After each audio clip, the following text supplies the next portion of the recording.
Hi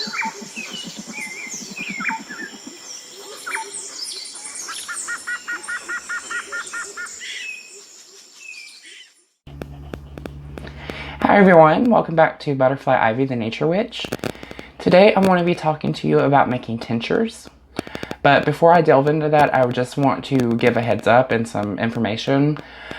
Tinctures, they are used to make herbal remedies, but always be careful. You want to, anytime before you make or take an herbal remedy, you want to look up every plant's monograph. And the monograph will tell you what the active ingredients found within the herb, like the tannins, the bitters, things of that nature. It'll also tell you whether or not this herb will react with certain medications or certain medical or mental health conditions, and because it can actually exacerbate them or make them worse, or in the case of medications, it could make the medication not work at all. So you want to be very, very careful with that. So always do your research. And if you have health conditions, before taking any sort of herbal remedy, please consult your doctor first prior to using it. And also, if you do take herbal remedies, whether you have health conditions or not, make sure you always keep a list on you of what herbal remedies you're currently taking. Because if you're ever in an accident or anything like that, a doctor would need to know that sort of information, because some herbal remedies can interfere with, for example, general anesthetics that's used for surgeries, and you don't want that. So just make sure you keep a list on you at all times. That way, in case there's ever an emergency, your doctor knows exactly what to do and how to treat you. So with that being said, we're going to start off. What you need is a mason jar, and you need to select your herbal remedy.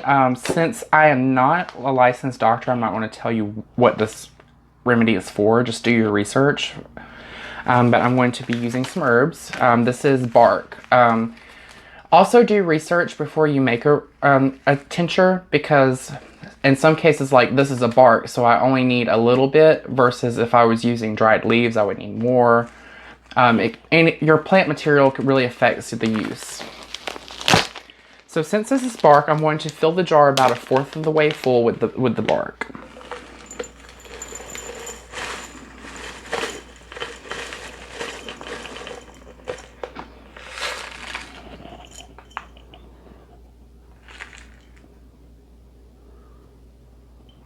Okay, that looks like about 1/4. And I'll just go ahead and pour it all in there. Why not? The next thing you'll need is some sort of solvent to extract the aromatic volatile oils, the tannins, the bitters, and things like that. You have to use some sort of spirit or alcohol, because this actually preserves it and keeps the herbs from going moldy. The most common spirits used are Everclear and brandy, as well as what I'm using, vodka. I like vodka because it has a neutral flavor, so the taste of the herbs really come through with the herbal tincture. But really any sort of alcohol can be used. All right, so you want to add enough of the vodka to at least cover the herbs, but I like to fill it up to about the rim. So let's go ahead and add that.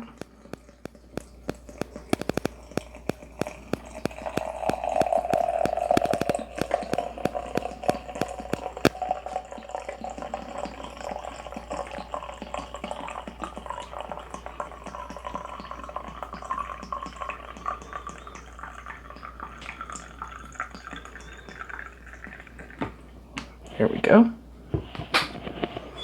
All right, so the next thing we have to do, and this is very, very important, trust me.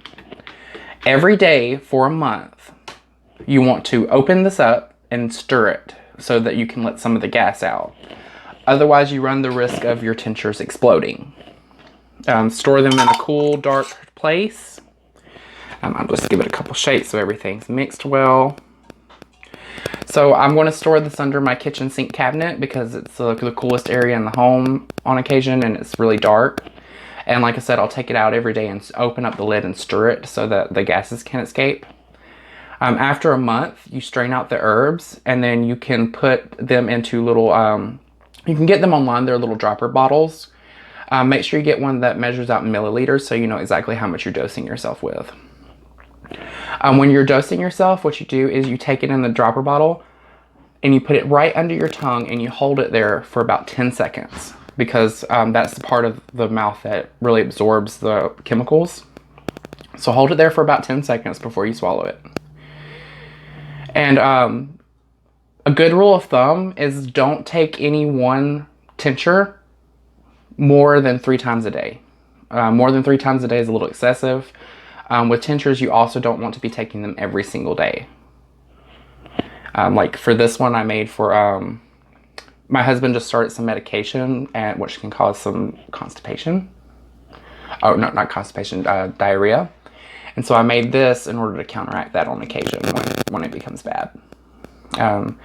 So if he was to use this every day, he would run the risk of becoming overly constipated, and it wouldn't be fun, wouldn't be good. All right, and that's all I have on tinctures. I keep forgetting to mention in these videos, I'm partnering with my friend White Oak Thomas. So if you're interested in getting herbs at really cheap prices, like I said, I'm not going to tell you what this is, but the price for this is $275, which is really good for magical herbs.